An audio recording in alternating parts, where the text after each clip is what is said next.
Rupali Kumbhani, how are you? I'm good, Rich. How are you? I'm doing all right. I appreciate you coming on and sharing your story with the creative community. Thank you. Thank you for inviting me, and I'm excited to share my journey with everyone. Excellent. Let me give a brief introduction here for you, just so they get a little bit of an understanding who you are before we dive into the convo. You're a multidisciplinary visual artist. You work across painting with oils, pastels, and watercolors, fine art, photography, and rare indoor plant curation. Each practice connected by your commitment to bringing the beauty of the world into everyday spaces. Your photography, through your international travel, you've used the camera as a second visual language to compare or to capture moments of wonder and intimacy from cultures and landscapes encountered across the globe. You're also a plant spirit caretaker. During the COVID era, you pioneered a rare plant curation practice, sourcing bold, rare, and high personality indoor plant varieties from around the world, studying their growth and making them accessible with minimal care and maximum presence. That was very fascinating when I found that out about you. I was like, oh, this will be a very interesting part of the conversation. Yeah, thank you. Thank you for giving me that introduction and sharing my journey with everybody, saying what I do. In a nutshell, is as you have said it, my intention with everything, people to experience and bring a piece of world into their space. So when they buy something from me, they're bringing that experience with them. I want to make sure my art comes as an experience. You see, you feel something out of it. Hence, Yeah, all my art is inspired by travel. Photography is one, but then those photos, some of those photos converts into painting also. So I would always say my art is places I visit, people I meet. That's the inspiration behind that. excellent. So I only ever have one question structured for this conversation, and it goes way back in time to the Sure. very beginning of where were you born and what was life like as a kid for Rupali? So I was born in Mumbai, India. For me, life as a kid was, I would say, was fascinating. It's very, again, very experience driven, which a lot of people in other part of the world would not have experience. If you are aware of Mumbai, it's very cosmopolitan city with so many different culture, different people, different food, different festivity. It's always the experiences around it, that joyful, colorful experience. I think so. That's the memory I always bring with me whenever I think about my childhood. It's very competitive world, so it's a lot of hustling going around. So it's very hustle culture, which I've been grew up into. So that's something also resonates a lot with me. And curiosity. It's every time is there something new? It's why we are doing this, what's happening, why one would do in this way. That's where a lot of my experimentation in different subjects and different media comes from. I feel like these are some of the experience I can remember as a childhood. Yeah. How about your parents? What type of work did they do as you were a kid? So my mom is a homemaker and my father was a textile engineer. So from the Oh, wow. early stage, my father has put me in front of textiles, coloring, designing, how the value system works. That's what I have learned from him. Um, I remember we've been sitting down with a lot of that time is there is no computers or technology, so it's always your Yeah. pen and paper. We make a small cutting of each kind of different materials. And then he writing down, this is the color, this is the RGB values here, what it means, how you feel this texture in your hand, what it purpose it serves. Those things have been introduced to me by my father at the very early end stage of my life. And I always used to sit with him and do that. So that's one of the example or experience from my father. Also, he's been very forward thinking man, so always challenging status quo and why one has to do it in a one direction. Something I've learned it from my father. And perseverance is something which I've learned from my mother. She is somebody who's very skillful. She herself do sewing, so a lot of stitching and everything. So I have learned it from her. Not only the painting, but I have also learned stitching. So I know how to do handbooks. I have a lot of hand work done on cloths and into handkerchiefs and things like that. So I have learned those techniques from her. So that is her creative side, apart from cooking and nurturing plant. You and I have chatted. My mom believes a lot into Ayurvedic medicine. So a lot of our household, when you get sick, let's always start with the Ayurvedic medicines, which is plant-based medicine. And then if it does not work, then we go into allopathic side. But very big believer on that. So that education I've got it from her, and how we use everyday food, what purpose it serves. Like in a heat environment, one vegetable or one plant would do a different things. When you come in a winter, it has a different purposes. So how that survives, those kind of learnings I've did it from my mom. Yeah, that's fascinating that you have uh, parents that have that cultural creativity early on. Yeah. I understand that textile component because I have had, rather, an aunt who was an industrial engineer, and she worked for Levi Strauss time and then ended up working for the Sports Sack Bag Company for a long period of time as well. So I understand the textiles and what goes into creating that and all that kind of thing. Very Oh. fascinating. Very fascinating. Did you have any siblings early on? Yeah, so I'm the youngest in the family, so I have elder brother and sister. Both of they are very different personality for saying, but my sister and I do share some creative side. Both of She is a lot good with henna design, which is with you do it in your hand, the henna prints. She does really Okay, well. yeah, yeah. Yeah, no, even though I'm the artist in the family, but she's one who has very creative side to her on henna design. She's fast, she is very furious, and she does it in such a pace I would have never done it in a past life. Okay. So she used to do that, and she and I is doing rangolis on Diwali. So we make this design on floors, which is describing the Diwali festival, which is the festival of light. And one of the way to celebrate is you create designs in your house. Everybody use different materials, but the traditional way where I've grown and brought up with is you use a powder and you pour it through your hand. So you make those designs by hand using dots, and then you pour color in that, and they have a significance related to Diwali. So you will have lamps in there, you will have swastiks in there, which is all prosperity, goodness, health should come in your life. So all that design long back, we've been doing that together as growing up. So that's something I did it with my sister. That's fascinating. Yeah. Fascinating. And in the Indian culture, that is kind of just woven into the fabric of the culture, is it not? It is. It is a lot of that. And being living in Mumbai, as I said, it's so cross cultural, so that we are adopting to everything going around us. So I will be celebrating Diwali, I will be celebrating Eid, I will be celebrating Ganesh Chaturthi. There are all different festivals with the different communities, which is closer to their heart. And I'll be celebrating that. One of our festivals or traditional for my culture side is Garba, where we do this dance move to celebrate the goddesses. It's so many culture and so many different traditions, so many different way of making food and create art and how you celebrate. It's fascinating. I would say I'm blessed to be born in there to enjoy that. Yeah. Living in the United States, I do miss that. It's that fun part of every festivity. It's so joyous moment for everybody in the house. You're doing everything, and that is a different kind of energy everybody should feel at once in their lives. Yes, I agree. I Yeah. agree fully. I think the world would probably be a lot better off.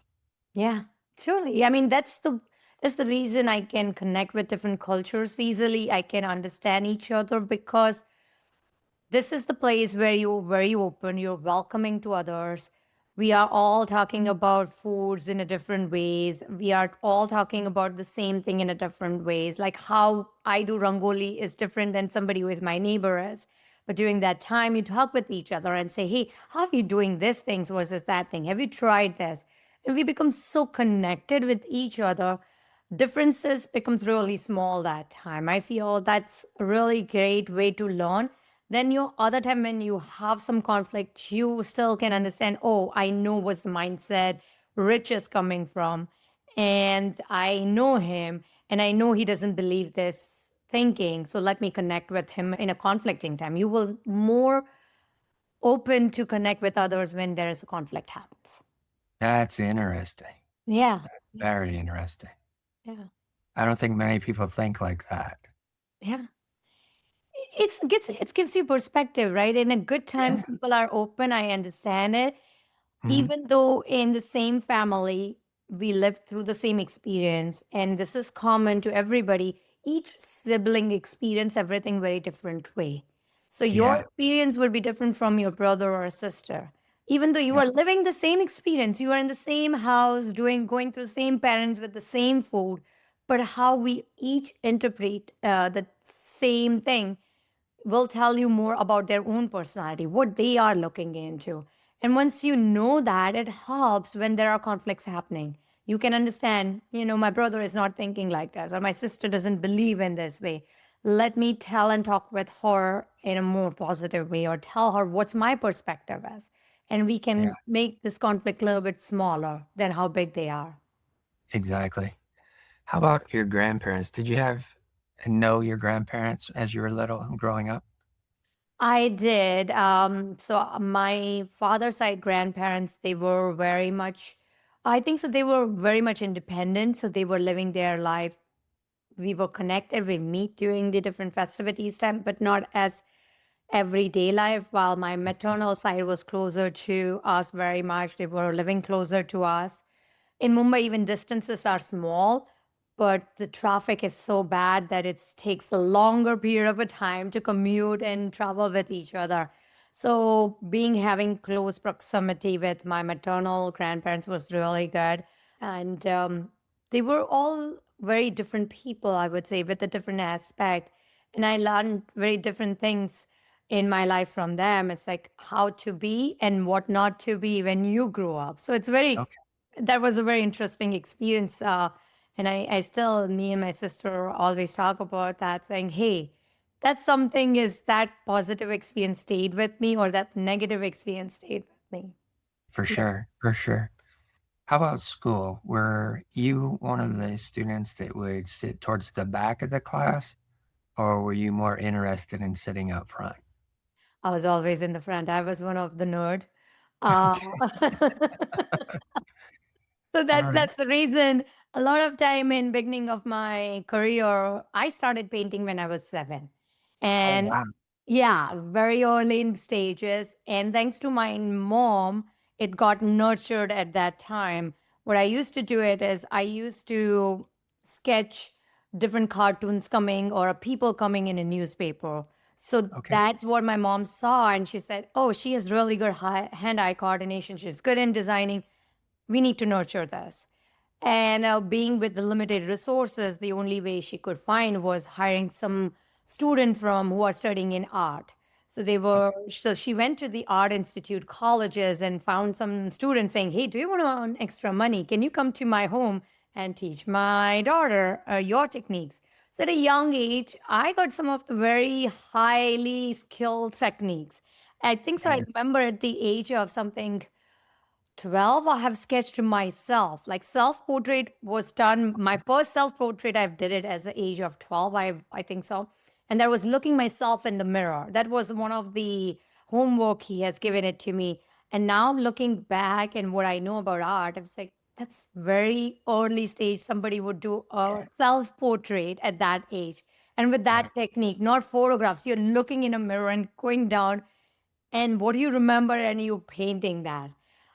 So that's what my mom tried to do it with me, saying every time there is a break and vacation, she finds some teacher as I grow older and can travel by myself. So she's saying, okay, let's find some good teacher who can train you in different medias and different techniques. So very early stage, I worked on charcoal, on watercolor, and sketches and pencils. So how to do hand-eye coordinations, how to be have a good design values. That's I've learned it at very early stage. So yes, and to academic wise, as I grow further into my academic side, it's been a lot more pressure because, as I said, it's a very competitive world in India and especially in Mumbai. So I focused a lot into my studies, and as I grew further in my academic side, my art side gone lower and lower. So I Hmm. very less focus on my creative work because I did not have enough time or bandwidth to work upon both and give my 100%. That's interesting. Yeah. Amazing that your mom saw that and wanted to nurture that early on, number Yeah. one.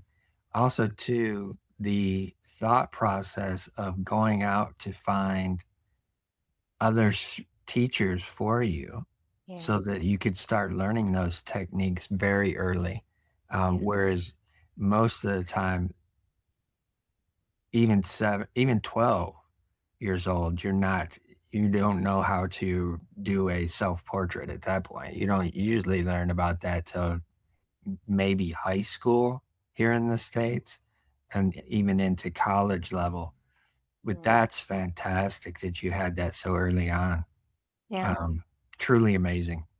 Yeah. I Yeah. respect that so much. Oh, thank you. Yeah, No, really. that time you don't realize it, right? You are in emotion. I didn't know whether it's right or wrong. Is it Yeah, very early or not? This is the era we were talking about because even internet has came very early in United States. Has not been so forwarded into other developing countries, and right. it's not every affordable to as even to till now date. It's very affordable here if you go back in India and other developing countries, it's not every part of the country would be that accessible as it's accessible here is. So during that time, I am, as you have said it, I'm amazed by my mom to think to go to the institute where there's no internet, there's nothing, you just do your plain go determined saying I need to teach my daughter in the best way possible and the best student I can. I mean, there are so many other teachers you can find it around your neighborhood, but she didn't have faith in that. She felt like I need to find somebody who is the right person, not somebody who claims to be an art teacher in their side job, but somebody who Yeah, knows the art. So yeah, that's something she did. It was I'm grateful for. And that time when my upbringing and the way I've been raised is always to learn from your teacher. That's the culture. A lot of time you don't ask questions. A lot of right. time it's not asking question to your teacher. That sounds as a disrespect. So you don't ask so many questions to your teacher, and it has pros and cons to it anyways. But that's the culture I brought up in. So for me, whatever my teachers say, I have to try. It's like I don't Right. question. It's like why I'm doing self portrait. You didn't taught me this here, there. Why you want me to do this? No, he said that to me, so I'll just go and practice that. Whatever it comes out of it, it doesn't have to be like perfection or perfect something I can hang it on a wall, but I have to attempt before asking him a question saying why I'm doing that. So Right. now I think back and now I know it how it was so early in my career I was able to do that. Yeah, for sure. For Yeah. sure. Do you remember having a large friend group at that point in time in elementary, or did you have a smaller friend group? Smaller, smaller. Smaller. Being a nerd and being a because throughout my education time, I've been a top ranker in my school. So when you are at the top, always the surrounding is very smaller. That's the phrase we say it here, but it's very true. At top, you are being lonely a lot. So yes, I didn't have a lot of friend circles that time, and in a way, it helped me to focus on my strength, on my skill set. So sewing is something which I learned it from my mom, saying I have no extra time. There are not tons of friends to go and play around with. So how can I use this time and energy? So I focus more on my inner self and what are my strength likes in. So art is one of that I am good in doing it. So let's put that energy and effort into creating more better art, learning new techniques, whatever short period of time I have it. Same way learning new techniques with stitching with my mom always coming up. It's like, I'll teach you every new needle work, how you do this versus that. So I think so. It worked out well for me that I didn't have tons of friends, but I could focus on what I'm good at and what I really like to do. Yeah, absolutely. Were your siblings a lot older or were they kind of close to you in age? Yeah, they are a lot older. So there is a huge age gap between me and my brother and my sister. So always, you are youngest siblings and they are at their earlier stage. So they would not take me everywhere, every places unless parents forcing them saying, hey, you have Right. to take Rupali with you. And it was like, oh my God, we have to take her. Why? This is not even for her. So Yeah. some places they do, but I do understand that. I think so from the early age, I understand that there is an age gap and there is a space needed. And I, Yeah. I cannot be comfortable because even in their group conversation, I wouldn't understand half the part what they are talking about. When am I going to go there and do anything? Or if it's playing, yes, we do play inside the house and some of the card games or some other games we can play together or board games we are playing together. But when they're playing with their own friends, their skill set and mine is very different. So it's pointless to be part of that group anyways. Yeah. Right. For sure. I get it. But Yeah. I did It's have a cousins who were around my age. So I was blessed okay. that way. I have my maternal side, as I was saying, it's closer to me. So I have a lot of cousins who are same as my age and 1 or 2 years apart. So we had a gang of our own where Okay. we chat together, talk together. And fortunately, there was no technology. So you meet each other, you talk with each Right. other, you play Yes. with each other and share those things. And you're excited when I meet next time to my cousin. I'm going to tell them this. I'm going to tell them what happened. So Yeah. that's a different source of excitement. So I did have a good cousin group to play around with. That's good. Yeah. That's good. And you're absolutely right. I- at that point in time, with technology not as prevalent as it is today, that Yeah. was what you did. Yeah. You met, you hung out, you did stuff, and then when you would go back to your house, you would do your own things, but you would remember, oh, I want to tell them this. I want to tell them that. Yeah.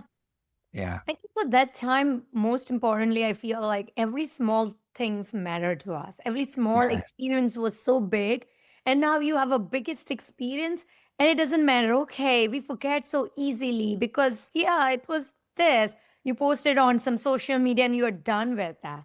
That time, any small thing like oh, I got extra candy or I got extra this, it becomes a big event of your life, which you remember and you cherished more. Now, that's not the case. So the experience part has really changed a lot with the technology, I feel like. Yeah, definitely. Definitely. Um, moving through elementary school, Yeah. did you have any teachers that you remember that also recognized you had these talents and abilities and that you were going to excel and wanted to encourage that for you? Most of my teachers were really great with me. They understand and what they believe, even though I was great in education and I was scoring good, they did not just force me to just put my effort more into academics so that my college or my school gets the name because your star a student is top ranker in Okay. the everywhere, so that is a proud moment for your as an institute and your recognition goes higher and you attract more similar kind of students in yourself. Okay. So I feel like they were not focusing just on that. They were focusing a lot on a well-rounded student. So some of them were focused a lot into my debating skills. Some were focused a lot on my art and all got equal value. It's not you score top rank. So that's your highest value. No, your debate capability, if you have debated in a nicer way or you earned a rank there, that's also recognized. Your art is also recognized. There was a lot of them also focused on you as a character, as a person, what value system you bring in. Not only you succeed academically or succeed in all these extracurricular activities, but you as a person, you should be having great value system. So there is also an emphasis on that. So that made me a well-rounded person rather than just focusing on one side. Yeah, that's tremendous. That is woven into that societal culture there. It's not so much here in the US, and that, from my perspective, uh, it's almost disappointing in a way because it's so focused on, okay, just learn these basic things, will move you through. Even a lot of the creative courses and classes early on are gone away from the elementary schools. So it's, again, it's just a process of putting them into the next grade, getting them through one to the next one, versus looking at it from the whole perspective and making sure that they have all of this rounded value like you're talking about. I think we have a long way to go still yet here in our education system. And two things I would like to add in that is A is those teachers which we are talking about. I'm always grateful to my teachers. They are, some of them were like second mother to me. They Yeah, want me to be like how they treat their own children. Like you right. have to have that discipline. So they were looking out for me the times when I've been bullied or somebody is not doing correctly with me. And compared to what I've seen it in States, amount of children they were taking care of and the amount pay they were getting. Now I look back, the way they have handled this is amazing. Because growing Yeah, up that time where women working outside and doing this, it was not standard norm. So they are still doing that with such a less pay. They have to work on passion a lot. The passion has yes, to be higher. Is yes, teachers working a lot on a passion where they put their students' priorities, the student success above everything needs a different set of passion, which not everybody has it. So I'm very thankful that I got some of those teacher.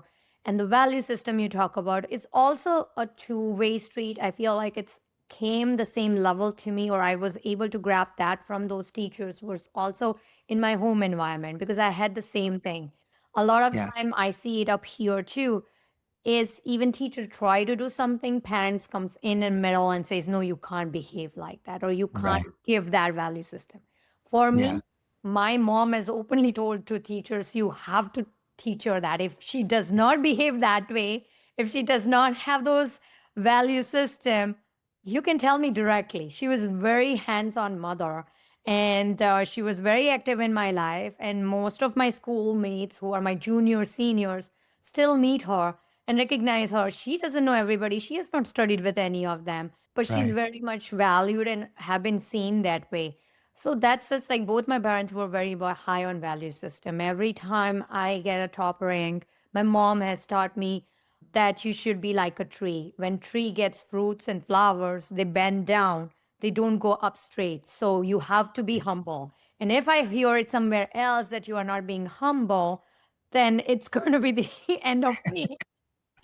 So yeah, but that's how it is. So then teachers have that freedom saying, now I also want my daughter to be humble, and now I can train Rupali to be the same level. So I feel like it's both ways. Parents, you most of the time as a kid, I learn it from my home, the people I meet, the environment we are in. That's a predominant effect on us as a child. So, and I think so, house is the time you maximum spend in. Every time as until certain age, you are spending a lot more of your time in your house. And if your Yeah, parents put that environment for you, you learn from that. That's the reason you will see certain businessmen, people have their children very much interested in business. There are certain who are in medical field, interested in medical field, because that's the environment they are grown up with. That's what they are learning it from. So just saying education system does not, I can't say it's just the education system, it's the both ways because your house is also true. one of the education system where I Yeah, have learned a lot of things.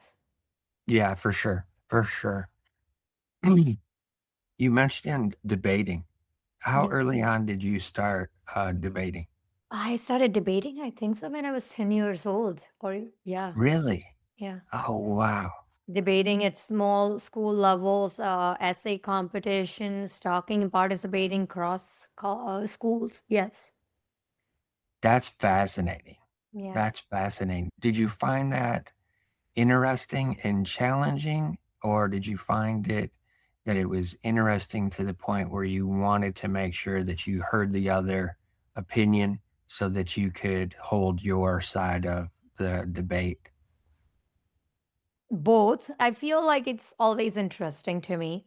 Okay. And in a way, it is challenging also because I have to listen somebody and come quickly with my side of the world and saying what Rich is saying, why is right or wrong, or whether I support or not support with my Yeah. own capability.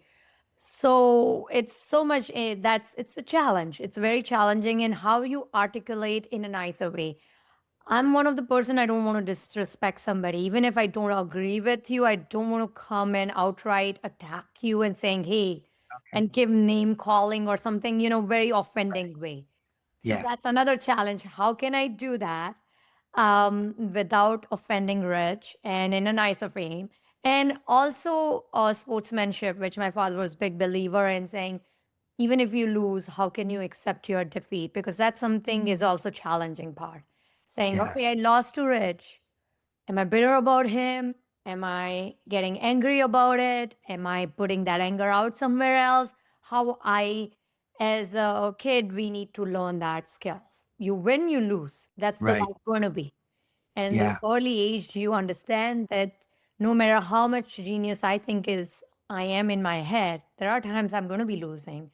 And how do Yeah. I take that loss? And what I take that defeat in my future life is what something would drive me further. So that's Right. something, all that part at a young age is challenging. Now I can sit back and say, yes, it was, I can done this and that. But that age, you are in that energy saying, I want to win everything. I know everything. How can this happen?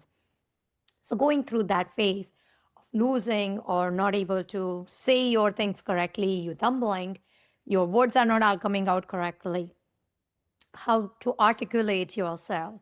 Those things I've learned during that time. So it was challenging, but it was fun too. I'm one of the people I've realized that enjoys in challenges rather than having that smooth sail of life.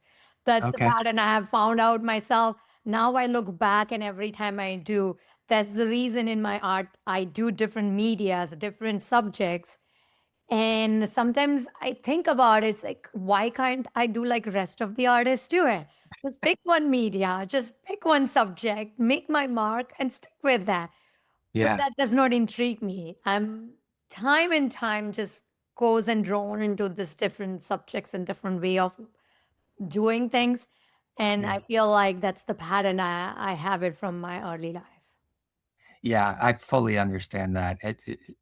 There's so many times where I've thought the same way that maybe I should just focus on one Yeah. medium, Yeah. and I can't.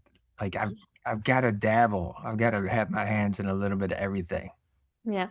Yeah. Agreed. Yeah. But debating at 10, that is so fascinating to me because it's not a skill set that is very prominent here in the States Yeah. as much as it used to be. And I think that is something that is lost to the younger generation that are coming up is the fact that they don't have that capacity to hear, Mhm. listen, and then be able to give their own opinion about why they may or may not agree or what they may have to support that. And also, like you said, how your dad ingrained in you to look at it. If you did lose, how are you going to react to that loss versus just a normal response of, I lost, I'm depressed, I'm sad, don't like it, right? How can you move on from that point of that loss? And I think that's hugely important in a child's life. Yeah. I mean, I totally agree with you. It's here because you have to put the lens of India and where I grew up.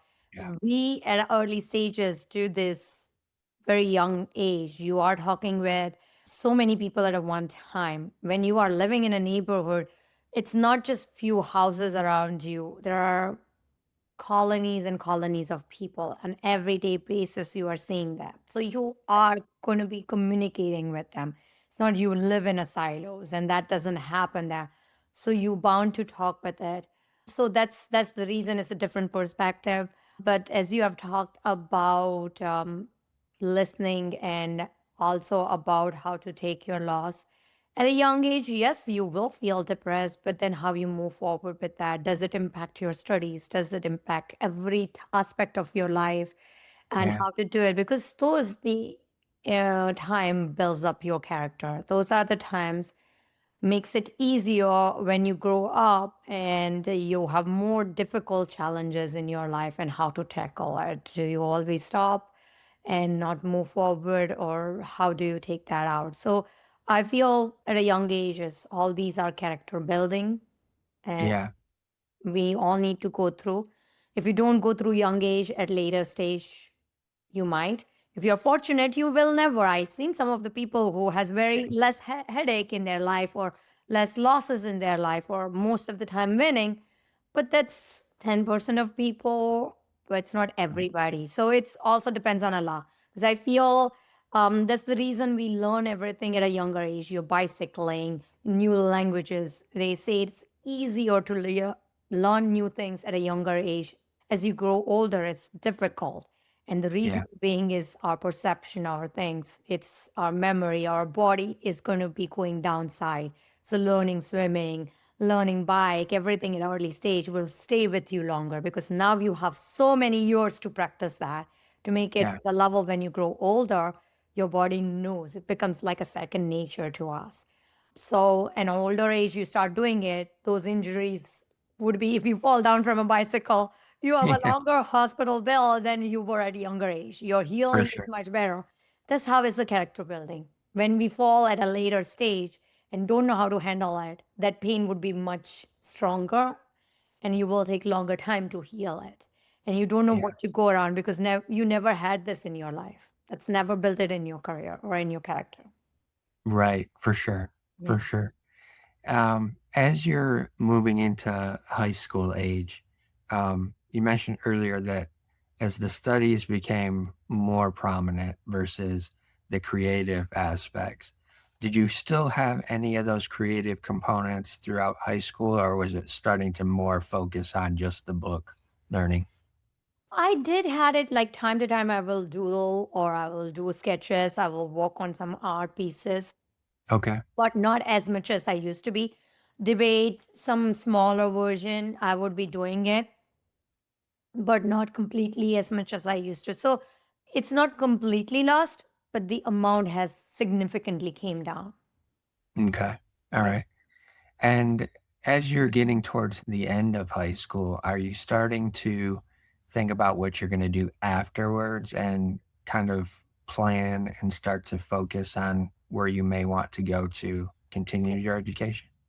Yeah, it's again for us as education system is a little bit different than the one is in states here, and sometimes it's make and break. So either I knew I'm going to go in a science side, whether I would be engineering side or is it going to be in a medical side. I have earlier stage made a decision I would be going more on to the engineering side of the world, where more technology prominent, less medical prominent.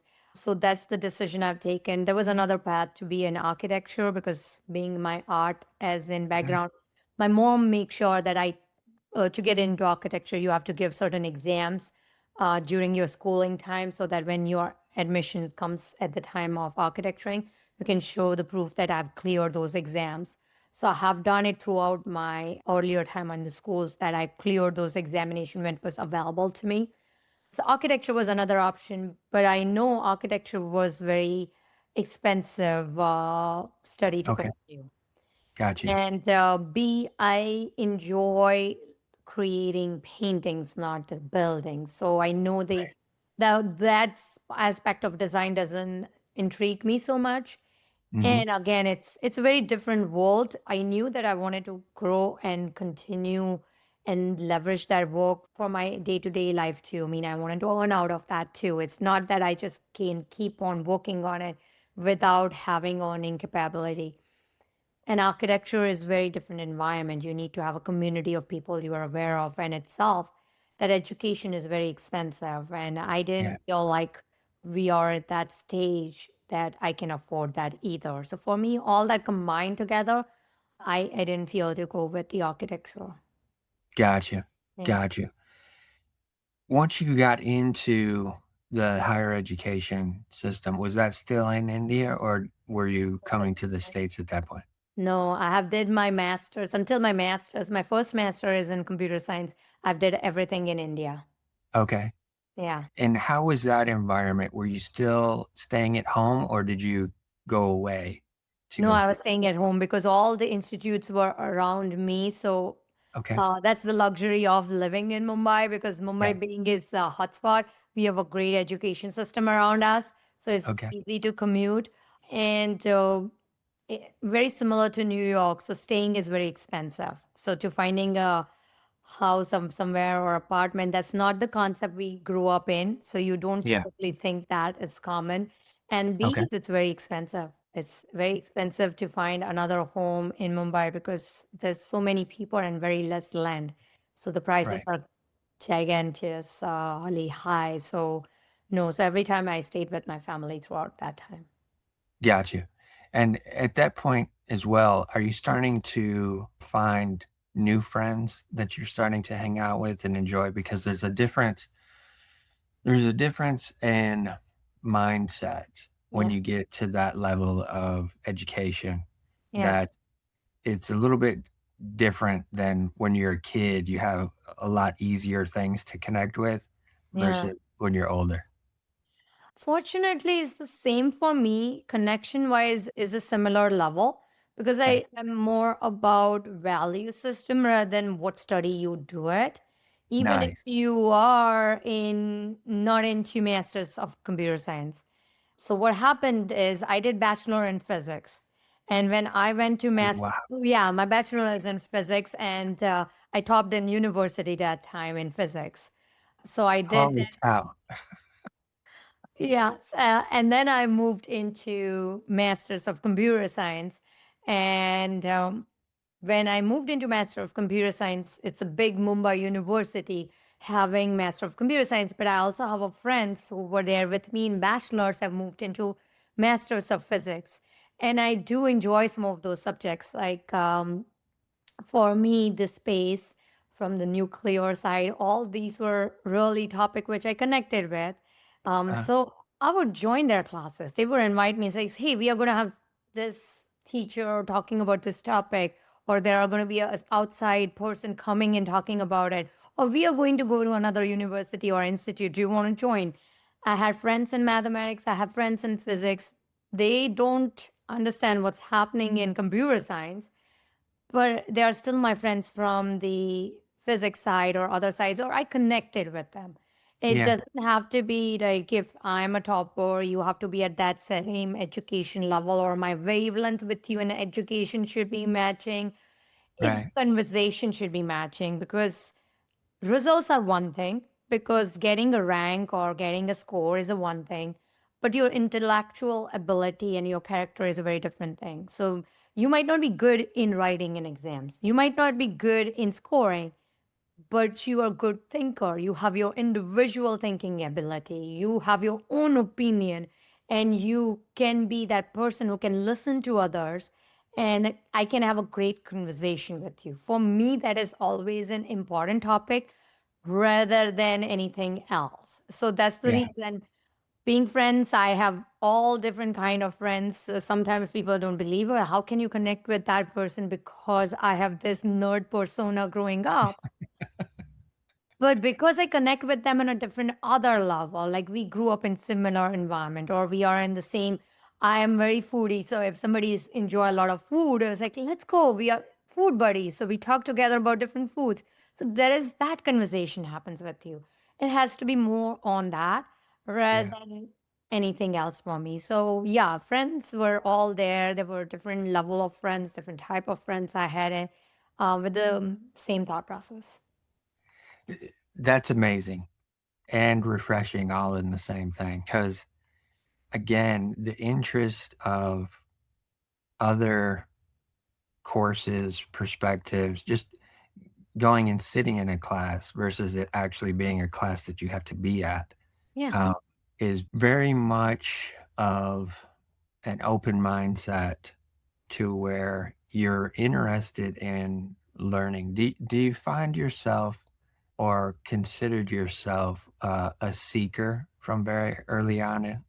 Yeah, I love to learn. That's the curiosity in me shows up Yeah. every aspect of my life, whether it's smallest of things I do. I'm very curious. A lot of people will call me I'm very resourceful. That's another way of they see me Okay. as. Or some will be saying continuous learner or very learner. But it's all is because I'm very curious. I wanted to know more about this.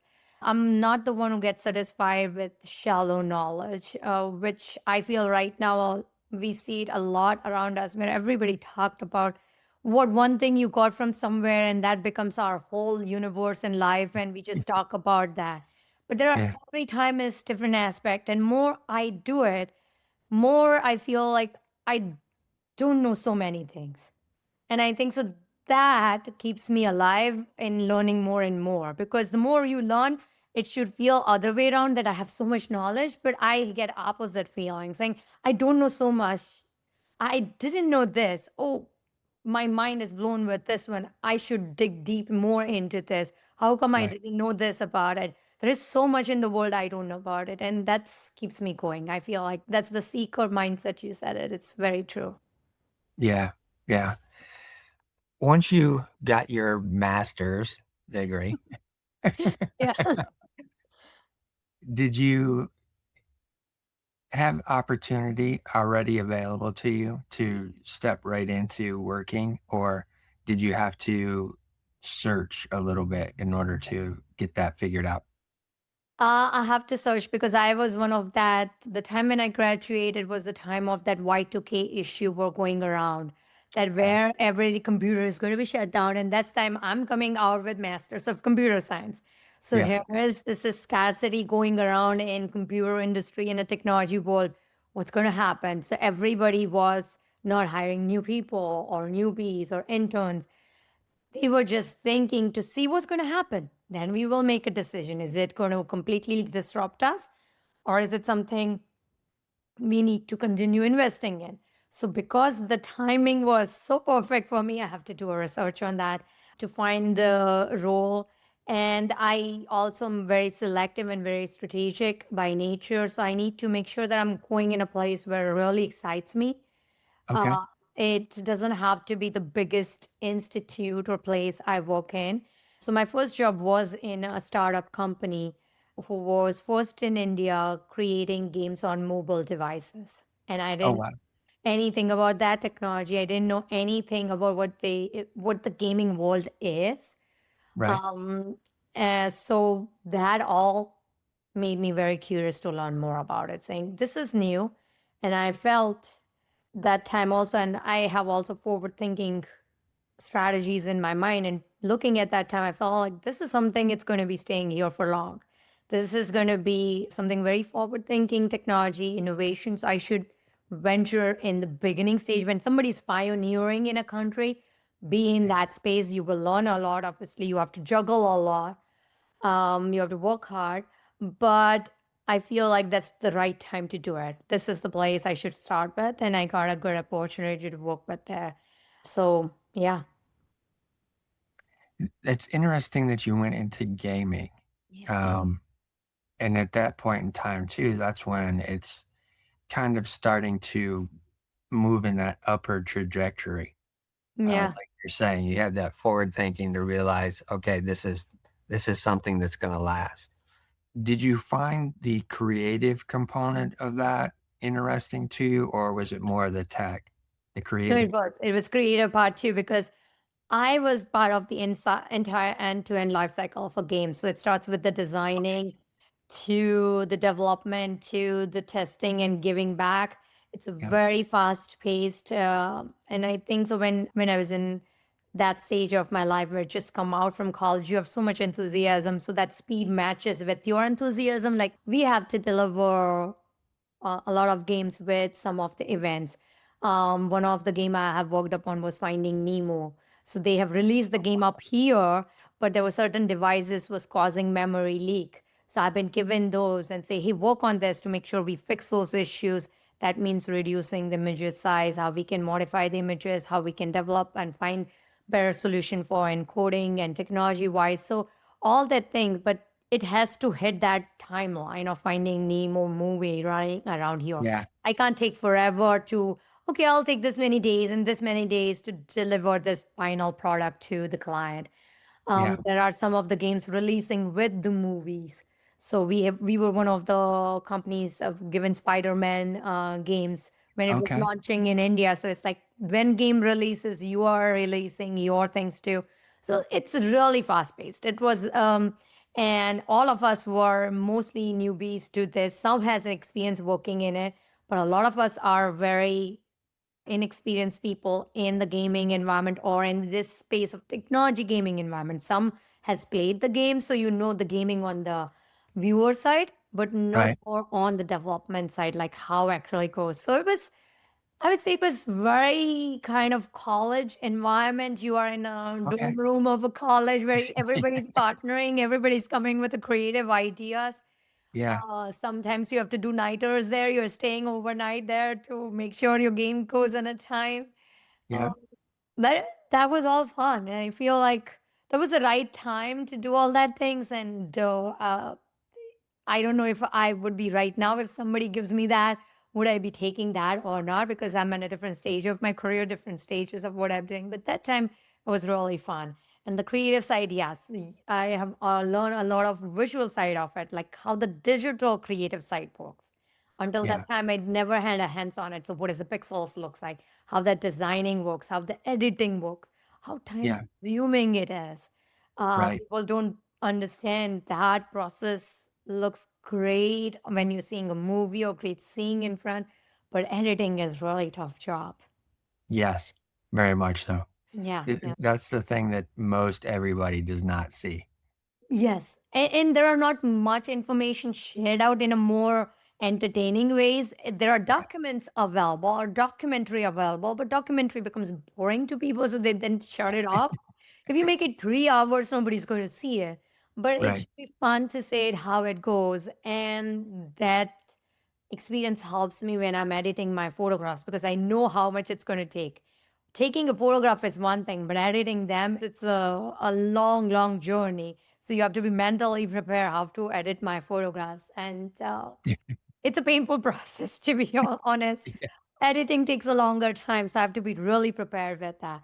But yeah, that experience helped me to see the digital side of the creative space. Okay. How long were you in that environment before you were looking at the next thing? I think so. I was there for 3 years, if I Three remember. years. Yeah.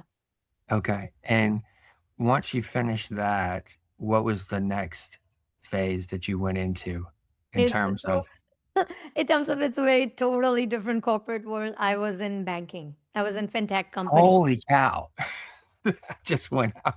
Oh yeah. If you see my career trajectory, it's very like one industry from another. It's nothing to do from one to another from the industry perspective. But I do participate in that transformation space where I'm transforming any sort of technology or client service. So this one was in fintech. I was providing consulting or client services to a banking organization. Uh, Okay. an onshore offshore environment, which was I first time worked in, where your partially team is in different part of a country, and Okay. you are sitting another side and you are leading that team. So that was very different environment. I've not worked in that before this one, so it was fun. Yeah, that is a different direction for sure. Yeah, Um, didn't expect that at all. great. I can give a curveball, and every time, and I will tell you the next industries. Yeah, didn't expect that at all. Mm. But understanding though the crossover Yeah. component of it, of the how the tech is now being applied Hmm. uh, to that industry. So I get it from that side as you explained it. Moving from banking, are you still continuing in that tech environment?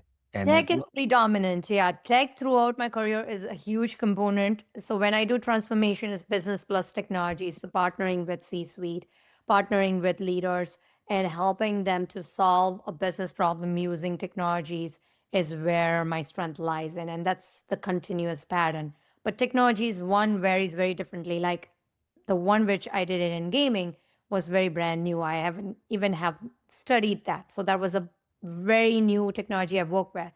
Now, Yeah. banking is very different technologies because the applications are different, the technologies, workspace is different. So even technologies varies from one industry to another. What I have used on the products, the applications, the services we provide. So it's a very different environment altogether. That's so fascinating for me because as I'm listening to your story, I'm seeing all of the different areas where you're constantly challenging your mind and yourself.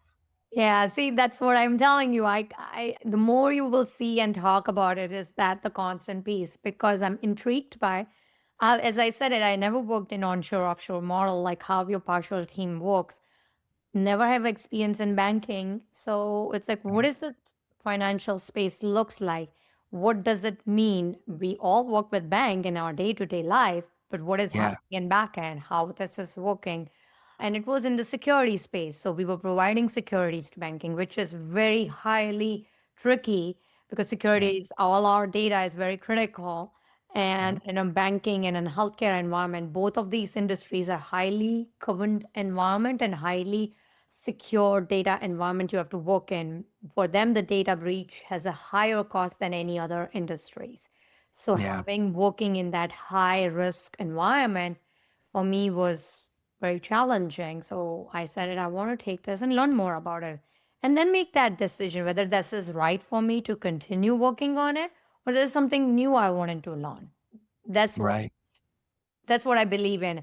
I don't believe in something is just to say no because I've heard more about it. I like to experience by myself and say, hey, is this really right for me? Or is it what I've heard? Because again, it's going to be rich experience. It's somebody else's experience.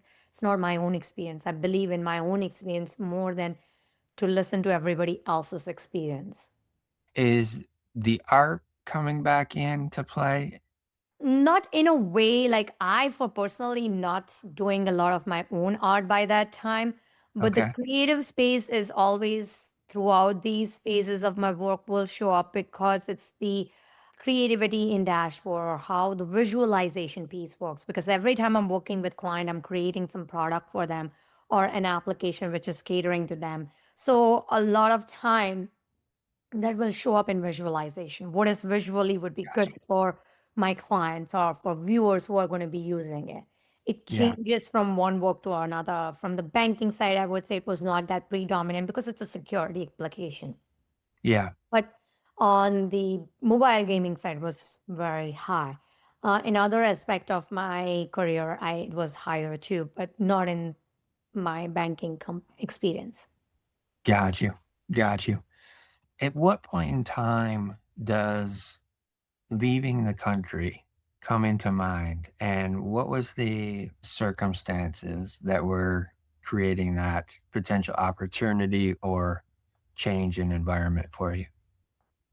For me, the changing of country came in when I got married. So my husband lives here, so that's how I Okay. moved into United States. That's where that shift from one country to another came in. And was that did you meet him there or did you meet him here? Or was it a scenario where you would come on a trip or something like that where you first met each other? We first met each other in India. Okay.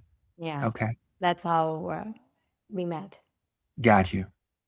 The That must have been a very strong connection to be Yeah, able to say, "All yeah, right, definitely. I'm willing to leave my home country." Yeah, for sure. Excellent.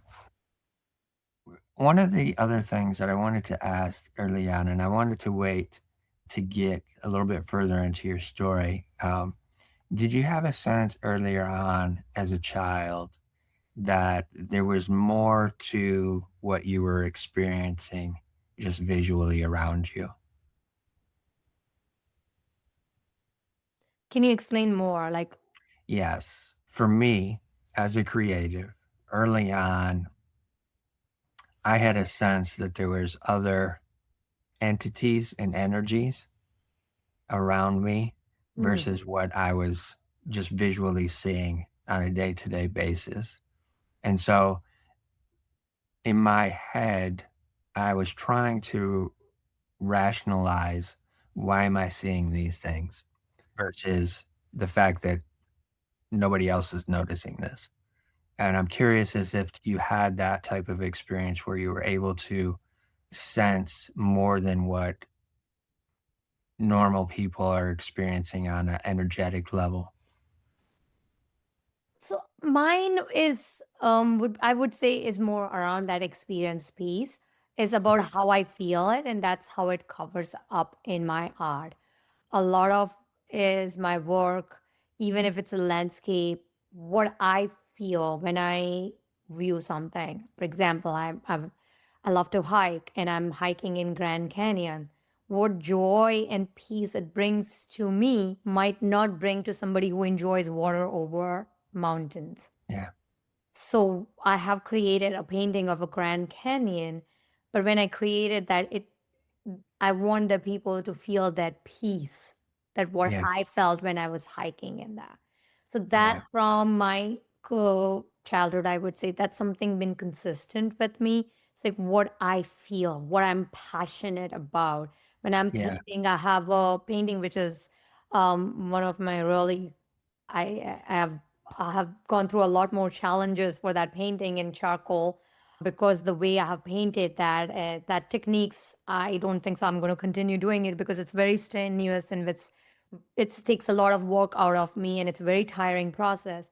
But that big of painting which I've created, I named it as Tyranny Over Woman. So there is a woman's face, there's a bird face, and what me as a woman felt during that time, that emotion will show up in that Yeah. woman's face and things like that. So it's all about what I feel as an experience. Even when I colors, from growing up in an environment, there is so many colors around me. I have love Yeah. for colors, like Yeah. that joy when I see colors. We have festival of colors in India where we throw colors on each other. Yeah. I love that festival. I'm the one who never shies up. Even in USA, we do hear that festival. I'm the one who will say, "Put every color on me." I'm not shying away because for me that color is part of my life. I When I paint, I'm not one who is afraid to touch colors or don't feel like, oh, my hand got dirty, or this is, you will see a lot of paint on me, and that's part and process of it. So I Yeah. enjoy that. So for me, it's the experiences. That's what comes out in my art, and that's is from childhood, is what I feel about that. And I want Okay. that painting to say that experience and give that experience to other people. Yeah. That's amazing. I've been always fascinated with seeing those types of festivals online. Um, You should you should go out and play because it's a really it's very fabulous. It's That's another way, the way we see that festival and the way I see that festival is you can't be angry during that time. Even if you right. hate colors, Yeah. we have it so many people elderly and they would say, I don't like this color. Stay with me. I don't want this color on me. And during that time, there were some very dark colors which will stay on your face for a long time. So I understand somebody's working, Yeah. professional life, not being a kid, could feel that way. But then Yeah. still, you can go and say, a little bit, can I put a little bit color on you? And you just play with that. Those festivals tells you that you can't be angry with each other, even if you have differences. Just dissolve this for one day and you become friends, or you become family, or you become that you connected with a common thread. And that part Right. is always, I enjoy that. And that's the reason it's one of my favorite festival from India. And I always enjoy doing that here also. But it's a great way to connect with each other. I feel like festivals are a good way to connect with each other with a human level. And we can Yeah. understand each other's emotions, share foods, share drinks, and then you feel, oh yeah, we're living similar life. I think the key word that you said with that description was the kid component, Yes. uh, of tapping into that kid-like spirit as a creative. I think that is hugely valuable because there's so much there from when we were a kid and we're experiencing everything. And it was joyful most of the time. Being able to tap into that as an adult, I think, is very powerful. Yeah. Kid like mindset, kid like curiosity, because that time when you're a kid, you are curious with everything. You are not full of the data. So you will approach everything new with that curiosity. We do have fears, and some has lower, some has higher, but still we take that new step of learning new things. We meet strangers very easily. That's the time where you don't put so much facade in meeting other people, connecting with others. We don't have so many background data in our head that what that person would be and how that person would think. So I feel like all that helps if we can bring in some aspect in our day-to-day life. Yeah, absolutely. COVID changed the world Yeah. essentially, Yeah. um, but it also changed something for you, Yeah. and that was an interest in plants and curating those plants. Yeah. Can you share with the audience a little bit about what that curiosity, how it came about, and why it came about? So until the COVID time, I was growing some plant outdoor and I still continue doing it. I have my outside garden where I create herbs and vegetables, which I use in a day-to-day life. And being living in Chicago area, we don't have luxury of good weather every time. So there is Yes. limited small windows. So I try to create those plants so that I get a supply for a year around. So now I have my system so that I get my herbs of my own homegrown, and I can use that for my own vegetables, for my own oil creations and things like that. But what Mm, happened in COVID is I got a time to see how I can create plants inside my house. Like outside is good, but I have a limited window. I want to have something which I can see year around. I can enjoy the nature inside my space. And that's where I got a lot into your indoor house plants. And I started with some common house plants where we are working on day to day. You see it in big box stores. And as I started working on it, I got more intrigued by some of those rare selection of the plant. Now, rare plant selections are mostly not grown up here in North America. They are in a different part of different world. They might be right. part of South America or Central America or Asia. So they have a different environment. And I try to grow them inside my house. My passion is to make them big and lush as they are in their home environment. Okay. Mm, but I don't give them completely home environment here because what I see a lot of time is people are giving them completely homegrown conditions. So, for example, something is growing up in Costa Rica, they try to give them that much amount of humidity, that much amount of light throughout the entire life cycle. Right. What I do is love it change. I experiment with them and see how much lower humidity they can tolerate and what will happen to that plant. I want to Okay. grow them big and lush, but I don't want to make this plant journey as a burden on me. It's like I don't want to feel like, oh my God, now I have this fuzzy family member or a diva in my house. I have to take care of her so much. Because for me, my plant is like my family. They are a living thing. I don't separate them out. As they have a life like I have it. And Yeah. these are the ones I'm decided to take care of it. So these are the family member I selected. It's not given me by birth or something happened and they came in my life. They are whom I have selected. So I take care of them as my own family. So for me, I want to see it how much they can take it. And then I document all that. My whole purpose is to publish a book on that so that it make it easier for people to take care of them, and I sell them also. So what happens is what people get it is how somebody in the Midwest area can grow all this with this much amount of light and things. There is not a Right. lot of data is available. If you open up online, they will say this plant needs bright and indirect light. What does that mean? Bright and indirect. It's very, very vague. Yeah. So people can learn from my experience and I can tell them that bright and indirect for this plant is this. But I've also experimented with them very less light or very much light and what happened to them. So you can learn from that and make this as a plant which you want to have it in your space. Is this much amount of effort you can spend on this? so you can bring that joy into your space. Yeah. That's very fascinating for me. And the reason I say that is because I'm seeing you approach the plant from two different perspectives. One is the connection that we have with plant life that we don't always think about, and very seldom do we consider it from the perspective that you have of it being a family member. Yeah. Uh, but I understand that because I understand that we're connected to everything. Yeah. And it's just about the way that we interact with it that allows that connection to be stronger or less. The other perspective that I'm seeing that you have is this perspective of challenging the plant, almost tying back into your tech background to where you're kind of stretching to see how much you can allow it to expand in its own way, all the while being its caretaker as well. That's very fascinating. Yeah, the second aspect you said it is actually a from my personal experience. As I told you, I love to challenge myself. So Yeah. that's a challenge on me. When you have an expensive plant sitting in your house, you want to grow that faster. And now you put that plant, you've grown it to that level. I have a plant which is has a 5 feet 3 inch leaf. Oh And my gosh. yes. And that leaf, I mean, that plant, it's a beautiful long leaves I have it.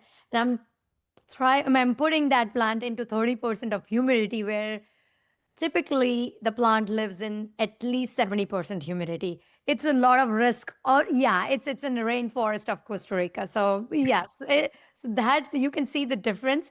And it's Yeah. for certain months because that's where Chicago winter comes in, where humidity goes down. Now, when come in summer and spring, we have humidity coming up. So it's not Yep. throughout their life. But that's the challenge piece in me is like I wanted to know what you can take it and what is that challenge you can survive. So it's a lot of risk taking ability, which I feel like it's my innovation technology side. You have said it. It's that Yep. risk, a risk adverse. You want to take a risk and see how it works. And secondly, is also something I've learned from the nature when I've been to different places like Colombia, Costa Rica, or any other environment where there is nature is predominant. Even in India, we have so many huge varieties Yeah. of nature happening. What something we can see is nature is not perfect. As even though it's grown up in these part of the world where there is a higher humidity, it doesn't mean it's going to be humidity every time. It doesn't mean there is no dry period coming. Doesn't mean there Yeah. is no bugs in there.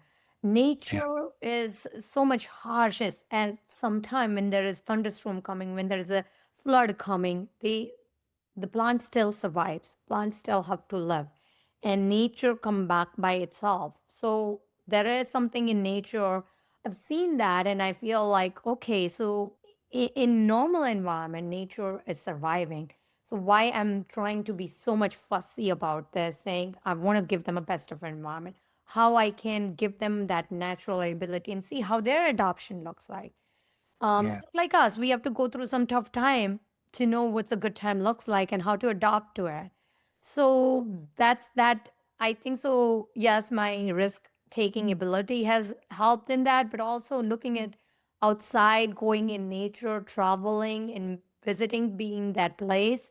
I feel like that's how nature works. So why I'm trying to do something different here? No, exactly. The I understand what you're talking about when you're talking about the weather in Chicago because it's somewhat similar here in Metro Detroit as well. Yeah. Yes. So I can imagine how much of a potential stretch it would be taking a plant like the one you're just describing and making sure that it's still providing and sustaining itself within that environment that's not natural whatsoever for it. Yeah, for some environment, sometime this is happening. In the beginning of my career, I mean, beginning when I'm starting this plant journey, a small bugs would freak me out. It's like, oh my gosh, there's bugs on my plant. What am I going to do? I'm going to spray this. I'm going to spray this. And it takes, because I told you I treat them as my family members. So for me, it takes my peace away. I'm constantly worrying about, my mind is, what happened to that? Right. It's going to survive. No, I should have done this better. I should have done that better. So it used to freak me out. But again, going out in nature, I've seen it. There are bugs happen. Nobody's going in a forest and putting bug spray every time. Right. It's not realistic. It's not going to happening that. Yeah. So now that has helped me in easing into all that plant queries or worries I had. I'm not losing sleep over that. Doesn't mean everything has to be in the bugs. But when there are bugs happen, I feel like it's a natural part of it. I'll take care of it. I'm not going to keep the bugs forever that I'm taking it. But I have right now 170 plant genus is growing inside my house. I cannot take care of them with my day-to-day life. So yes, but I'm making sure I'm not losing sleep over that. It doesn't affect my mental health and it does not affect me in a way so that I start freaking out. I'm able to live with the box. And I know with my experience, what I have done it, how plant have survived and thrived in that environment. So I know they will come back. For me, it doesn't now that much worries me saying, okay, it's going to be breaking my collection. It's going to be, my plants are not looking best. No, they will. They will come back because I have experience working with them and knowing that what I have learned through this process. Through that process, how has that work with the plants affected your creative side of things? It is one level of creativity too, but what I differentiate between when I'm doing my creative, when I'm doing my paintings, when I'm doing my photography, if I'm talking the visual part of it, I feel like that's using very control side of me. So because Okay. every mark I make is been planned by me. This Yeah. is where I have control over what I want my viewers to see, what emotion it should generate, and how it should generate. So that's something I'm making my mark on. When I'm clicking on taking a photographs, what I'm doing is I'm clicking on something which I enjoy and I'm in a control of it. I want this part of lion to show up. I want this element of the elephant to show up. Not entire thing. I want just this playful elephant showing up in my photographs. So that is something which I have a control on, what I click on, what I paint on. Plants, on the other hand, has built up a lot of patience in me because that's something I cannot control. I People ask me, how do you have such a great plant collection? What do you do? Every of my clients want to learn more about them, saying, what do you do? How do you do it? An hour is not enough for me to talk with them because they constantly asking these questions. But at the Right. end, I have to tell them no matter how great environment I can give, how great plant collection I have it, at the end, it has to be the blessing of Mother Nature. Because Yeah. without her blessing, I cannot survive. Because this we are talking about now living things, something it's controlled by nature. I am Yes. a caretaker, but I cannot guarantee that my care would convert into the highest growth of that plant. And I've seen it time to time. There's some plant which I've not giving attention as much as I wanted to is thriving because that's what they needed that time. So that's beyond my control. So that has created a lot of patience in me that I can do Okay. this. Be patient. It may turn out as you plan, or it may not turn out as you plan. And now, what do you do next? So that I can pour into every aspect of my other life. So that has created a lot of patience in me by working with plants. That's very interesting to recognize that. And I don't think that many people would even consider that would be a result that would come of it, that you would be able to experience something to where it's teaching you.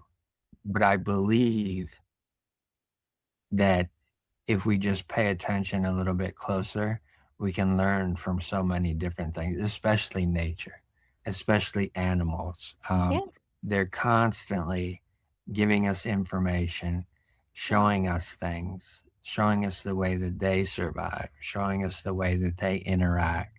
yeah, And I think many times, especially in the cities that you and I live in, yeah. there's not a conscious effort Hmm. to slow down, to pay attention to those cues that we're getting all around us. Yeah. That could be very much a learning experience. Yeah, I feel like it's not about just the cities, but in general, there are two things which I feel it's missing is we treat ourselves as a human as a highest in the life cycle. Yeah. So, what you talked about the animals, when we talk about plants, they do have a life. We acknowledge that, but we feel that we are superior than they are because we have ability to think, we have ability to speak, we have created this entire universe around us. We can think about it, we can talk about it. So that somehow made us superior than any other living things around us. Right. Yeah.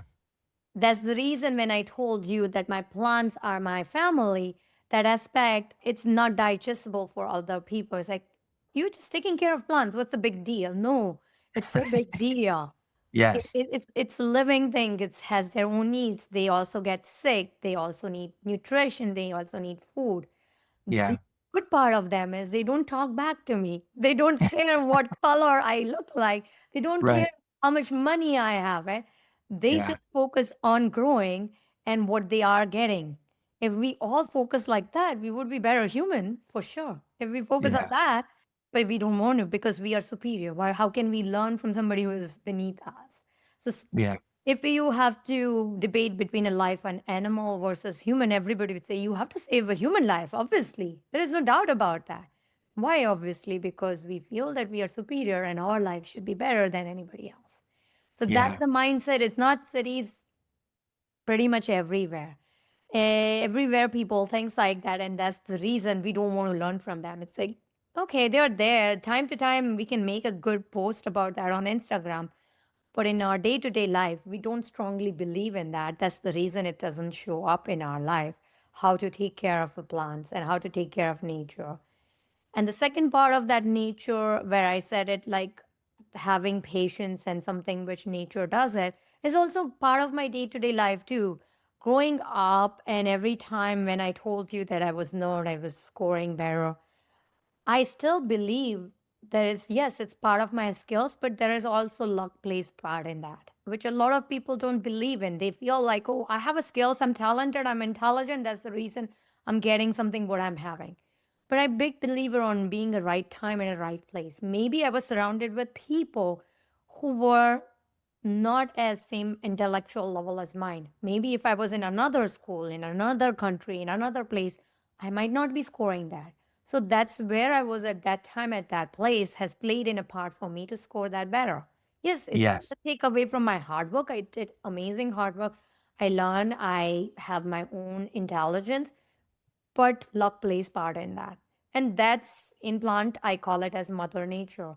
That's in art, I call it as something art you create. Sometimes it does not shape up the way I want it to. It does not come out the way I want it to because it's not showing the right color which I was imagining, or I'm showing it in a gallery and I'm not selling my work or not getting the award because I'm not at the right time at right place. This viewer Yeah. does not connect with the art which I'm showing, and I need to find that right buyer or right viewer for me. So luck, if we start accepting that as a part of life, think so failures becomes easier to digest and learning from that becomes a little bit easier, and we put less pressure on ourselves and move forward. For sure. Your photography that you do, in order to be a photographer, you have to have a sense of seeing something that is not always noticed by many people. Yeah. How has that allowed you to also look at the world differently? Oh, interesting. Because from the beginning with my painting I had a little bit an advantage because I was seeing things Yeah. which other people was not seeing. So I had that design aspect in my mind. Yeah. I had a sense of what I like and what I do not like. So, for example, when we go out and I'm looking in mountains or looking towards a street, what I would pay attention to, which not everybody would be. So, I had that background growing up and spending time in painting for so many times. That has been backgrounded in me through my painting world. So it was a little bit easier for me when I Okay. put the camera in front of me. Now here is the technique is totally different because sometimes you have to capture a moment in a certain period of a time, especially when I'm doing wildlife photography. Yeah. Animal sits in a certain time, a certain place, and you have to collect it. And the most difficult becomes the birds, because recently I came from Costa Rica trip and I did a lot of bird photography. They move so quickly. So the moment you want to capture that moment, if you are too slow, it will go away quickly. And I Yeah. was not carrying a tripod or anything. So it was a lot of arm exercise. So how to handle your weapon, or you will say your equipment, is very important. So Yeah. bigger lenses, how you work with them, and then how you manage that, what you wanted to see is important. And as I said, editing helps, because a lot of time editing helps into some of the distortion if I have got it through that, or what I wanted to focus more in it, or seeing that I have 100 of same elephant photographs, which one is right for me. So editing, it's super helpful, because again, my vision is clear. I know what I like and what Right. I want to show to the people. This is who I think. I was in a cloud forest of Costa Rica and Monteverde, and a lot of people, there are great birds. There are some amazing selection of birds out there. There are amazing selections of plants out there. But I was focusing on all of them, but simultaneously I was focusing on water drops. Cloud forest has very that misty Yeah. environment, which some Yeah. might be seeing right now around me. Yeah. Exactly. Exactly. That cloud foresty environment is that misty environment. You're constantly there. It's a mother nature is there. It's throughout there. Yeah. And if it is a freshly rain, when we were walking around the cloud forest, it was freshly rain. So that water droplets on the plants were really great. And I was carrying some of the great macro lenses with me. So I can zoom in to those droplets. And I have focused on that a lot. Now it takes certain people to see that as art, or somebody to take that prints and hang it in their wall. So it's Right. obviously my vision allowing and being catered by people who really enjoy that vision. So for me, I'm very particular, and I know from this lifelong journey of painting what I really wanted to see and capture through my photographs. And has that lens continued to play out with your perspective, even from back when you were debating, of having to listen and counterpoint and also see perspective from somebody else's eyes? Has that photography allowed that to continue on? It does, from photography and painting, because I display my work in so many curated exhibitions. So when I'm there, I see there are people coming out and what they see it. I was recently in one of the Geneva Art Explosion. We have it around here in downtown of Geneva, Illinois, where I partner with a business to showcase my work for a day, where people can come and buy and see the work. So it's a way to give visibility to artists and local businesses. So artists, local artists pairing with local businesses. That was a great initiative. So when I was there was one, my abstract painting was purchased by this lady. And I'm very curious. So I asked her, what intrigued you in this art? What did you like that you purchased and you want to hang it in your wall? And she given her aspect on my painting, which was totally different than mindset I had it when I've created that painting. So hearing her perspective, it gave me a different sense and understanding what she really liked about it. And I was happy that give you that experience. It's different than what I wanted to, but it's still given you an experience. And it's a positive so that you want to keep it with you and keep that memory with you. So I'm Yeah. all in during that time I'm always asking, and I get it so many different views. Like one time I was in a jewelry show where I was hanging my Arcadia plants from Kenya. So there is an Arcadia tree in the Kenya with the two deers in front. That design was so different, and that photographs which it's been selected did not have complete Arcadia plant. It was cut out on the edges.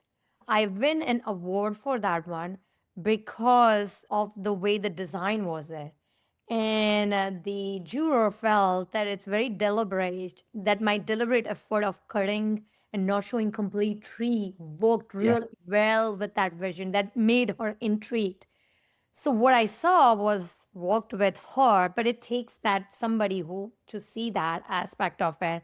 And another person who has lived in Kenya came and talked to me and says, this is exactly the trees I've grown up and seeing in my house because he'd been raised there. So that brought some very different memories for him, or childhood memories for him. But that's the beauty of experiences. That's the reason I Yeah. say my art is an experience, because something bring a joy to one can bring the tears to somebody else. It's your own experience and how you feel it. But I'm open to all, and I would love to know everybody's experience and see, hey, what brings joy out of this?